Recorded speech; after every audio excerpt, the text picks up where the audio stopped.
Halo semuanya, ketemu lagi. Yap, jadi pada video kali ini sesuai dengan judul dan thumbnail dari video, hari ini kita akan nge-build sebuah PC rakitan budget 6 jutaan lagi. By the way, for your information, PC yang akan kita build kali ini adalah PC requestan dari teman subscriber kita cuy. Jadi PC yang akan kita build kali ini dari segi kebutuhan dan pemakaian itu akan dipakai buat gaming dan juga sesekali bakal dipakai untuk edit-edit video. Dan seperti yang kalian tahu, sekarang harga komponen itu lagi pada tidak masuk akal semua, mulai dari RAM, SSD, dan ya bahkan prosesor itu udah naik beberapa persen daripada beberapa bulan sebelumnya. Begitupun juga sama dengan VGA cardnya juga cuy. Jadi mau tidak mau di budget 6 jutaan, ya 6 juta lebih lah ya, kita harus memaksimalkan komponen-komponen yang akan kita pakai di build PC rakitan kali ini cuy. Nah, sebelum gua ngebahas detail spesifikasi apa aja yang bakalan dipakai pada PC rakitan kali ini, di sini gua pengen ngasih notes atau disclaimer dulu ya ke kalian semua kalau dari beberapa part yang gua pakai pada rakitan kali ini itu enggak semuanya menggunakan komponen baru. Alias di sini gua mix antara part baru dan part second. Karena kalau semisal kita pakai part baru, sepertinya harganya nggak bakal mungkin di harga 6 jutaan cuy. Jadi ya udah, sepertinya cukup ya untuk basa-basi di awal video. Jadi langsung aja di sini gua akan bahas apa aja detail komponen yang akan kita pakai pada rakitan PC budget 6 jutaan kali ini. Jadi langsung aja.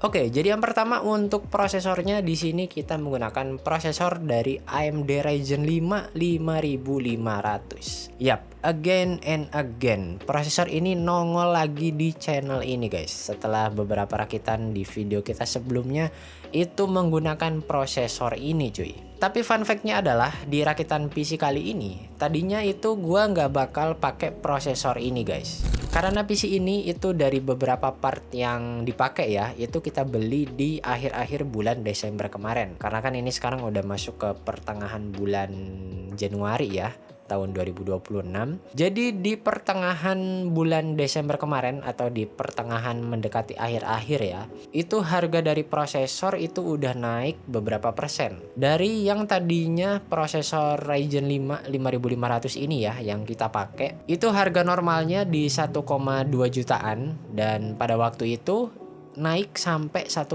jutaan. Dan per video ini gua syuting di tanggal 16 Januari ya, harga prosesor ini juga naik lagi ke 1,4 juta. Bahkan beberapa seller itu ada yang jual di 1,5 jutaan. Jadi awalnya prosesor yang bakal dipakai di PC rakitan kali ini itu pakai prosesor Ryzen 5 3600.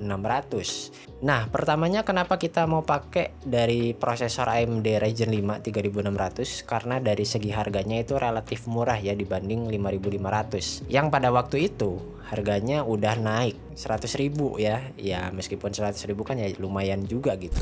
Cuman karena gua cukup lumayan hoki ya, jadi di sini gua dapat prosesor ini tuh harganya normal cuy, di 1,2 jutaan. Ya sebetulnya sih itu harganya bukan normal lagi, emang harganya harusnya segitu guys. Setelah gua coba tanya ke penjualnya dan ternyata prosesornya itu ready dan gua pesen dan hari itu juga langsung sampai. Jadi bisa dibilang rakitan ini tuh cukup hoki ya, karena bisa dapat Ryzen 5 5500 pas waktu harganya baru-baru naik. Ini harganya bisa dapat yang emang seharusnya harganya itu segitu guys. Jadi ya cukup lumayan hoki lah buat rakitan kali ini cuy. Kemudian untuk CPU coolernya di sini kita menggunakan CPU cooler dari Assassin Refinate 120 SE dari Thermalright. Alasan kita menggunakan CPU cooler yang satu ini karena warnanya cuy. PC rakitan yang akan kita bikin kali ini itu adalah PC rakitan bertemakan warna putih, dan kebetulan karena CPU cooler ini itu juga ada yang varian warna putihnya. Jadi di sini kita pilih CPU cooler yang satu ini cuy. Dan alasan lain juga kenapa kita pilih CPU cooler ini, CPU cooler dari Thermalright ini ya, itu karena harganya ini cukup terjangkau guys. Dengan harga 200 ribuan aja kita udah bisa dapat CPU cooler tower dengan build quality yang cukup lumayan oke di kelasnya. Jadi ya menurut gue dari CPU cooler ini opsional lah. Kalian mungkin punya seleranya sendiri ya, pengen pakai CPU cooler yang lain, kalian bisa sesuaikan aja dengan kesukaan dan kebutuhan kalian, cuy. Kemudian selanjutnya untuk motherboardnya, di sini kita menggunakan motherboard dari ASRock B450M Pro 4. Alasan sederhana kenapa kita pilih motherboard ini karena yang pertama,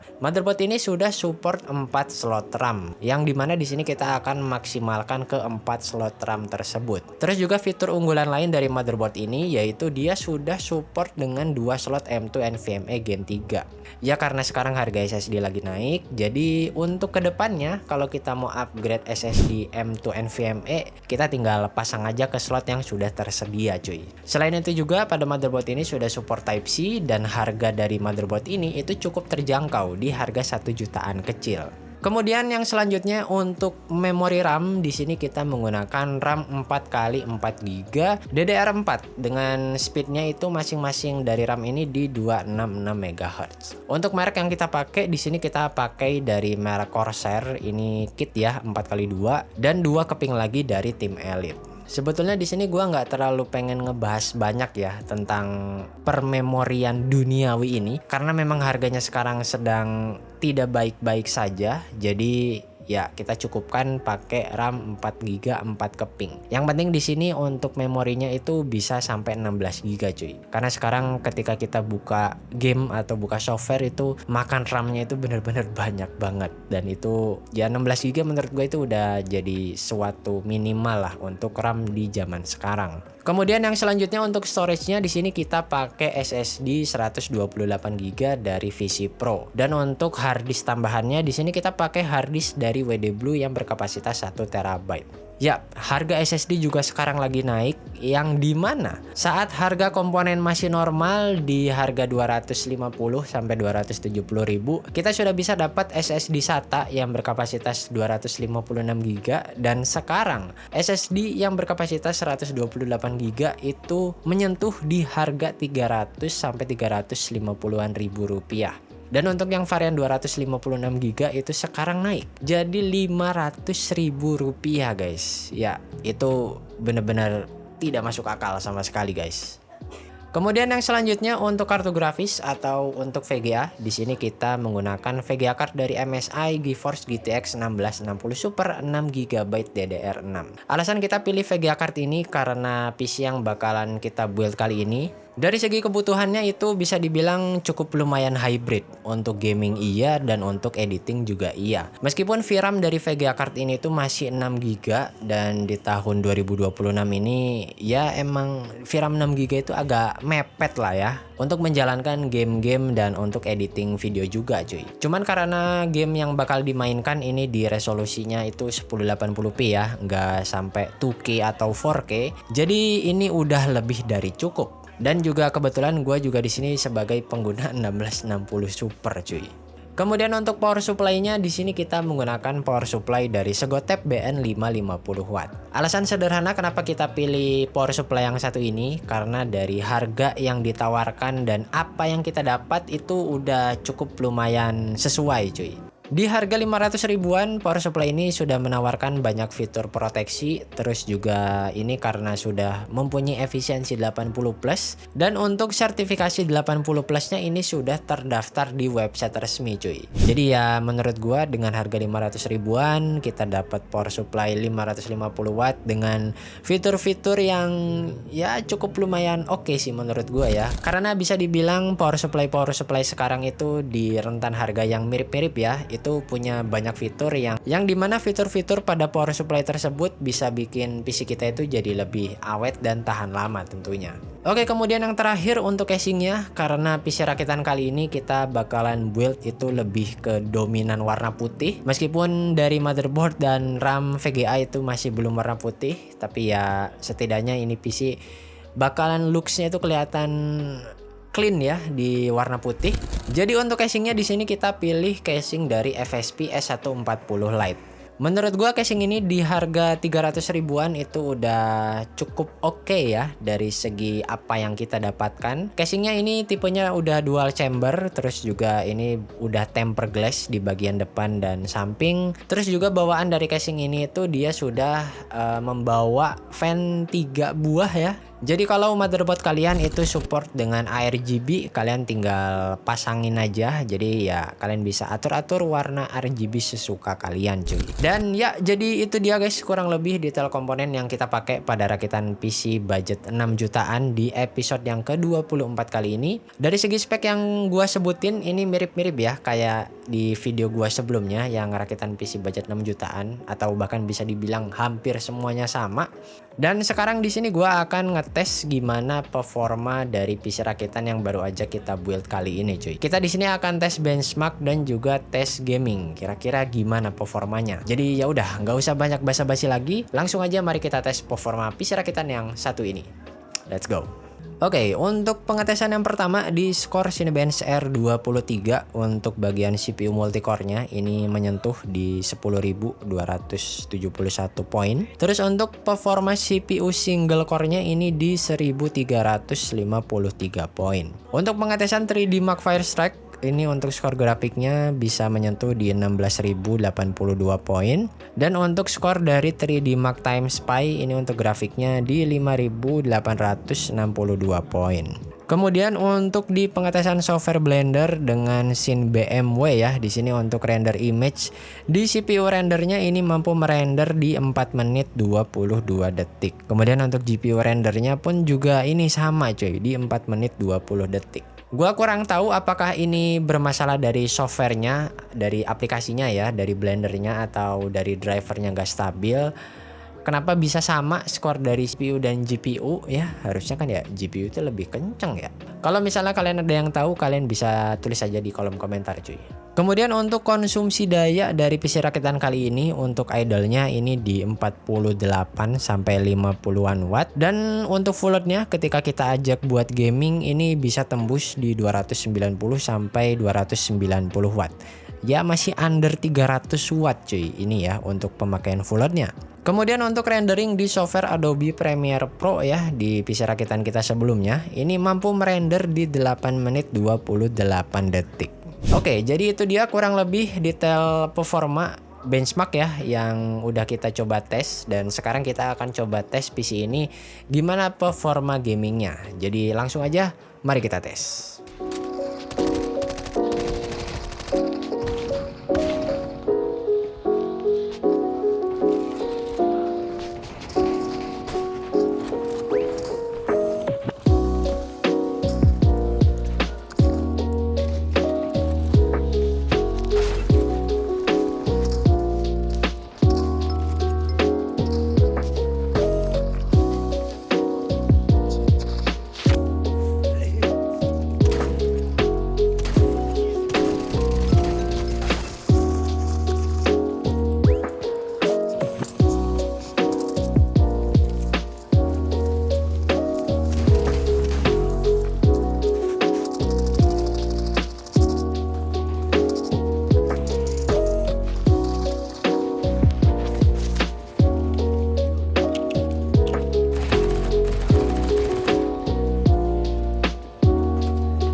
lebih itu dia tadi ya, sedikit benchmark performa dari PC rakitan yang satu ini dan testing game.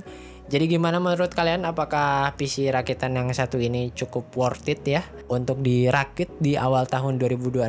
Kalian tulis aja di kolom komentar. Sekarang di sini gue akan bahas soal harganya cuy. Jadi untuk total harga keseluruhan rakitan di episode kali ini itu menghabiskan dana sebesar Rp6.430.000. Untuk dari harga yang gue dapat di sini itu udah gue note ya di awal video, kalau beberapa part yang gue dapat ini mix ya antara part baru dan part second. Jadi mungkin dari segi harga akan ada perbedaan dengan yang kalian dapat nanti cuy. Ya harusnya sih bisa dapat lebih murah lebih bagus cuy. Dan ya guys, jadi mungkin segitu dulu aja untuk video gua kali ini. Thank you banget ya buat kalian yang udah menonton videonya dari awal sampai akhir. Jujur aja di pencarian part untuk rakitan PC kali ini tuh gua agak sulit ya, karena dengan harga 6 jutaan gua harus bisa memaksimalkan performanya cuy. Meskipun dari segi performanya gua masih ngerasa agak kurang maksimal ya, karena dari segi SSD-nya ini masih 128 GB dan beberapa komponen lain contohnya kayak RAM itu masih pakai yang 4 GB 4 keping. Jadi ya emang sesulit itu cuy untuk ngerakit PC di tahun-tahun sekarang ya. Ya ini mungkin jadi cobaan buat para builder PC sih bisa dibilang ya. Dan ya mungkin segitu aja guys yang bisa gue sampaikan ke kalian. Kalau misalnya kalian ada kritik dan saran untuk video ini dan di video-video gue sebelumnya, kalian bisa tulis aja komentar dan saran kalian di kolom komentar. Mari kita berdiskusi bareng lah. Ya intinya gue pengen di tahun ini pengen lebih berkembang lagi ya daripada bulan-bulan sebelumnya. By the way, ini adalah setup baru gue, dan sebetulnya di video-video gue sebelumnya juga udah cukup lumayan sering ya gonta-ganti setup. Cuman di sini gue lagi nyoba setup yang baru ya bisa dibilang, karena PC rakitan yang tadi kalau kalian lihat footage yang gue kasih itu sebetulnya PC-nya udah sampai ke subscriber cuy. Jadi ya bisa dibilang ini adalah video recap ya, sekalian juga ngetes setup baru cuy. Dan ya mungkin segitu aja dari gua. Terima kasih sekali lagi buat kalian yang udah menonton videonya dari awal sampai akhir. Sampai jumpa lagi di konten video gua selanjutnya. Yo.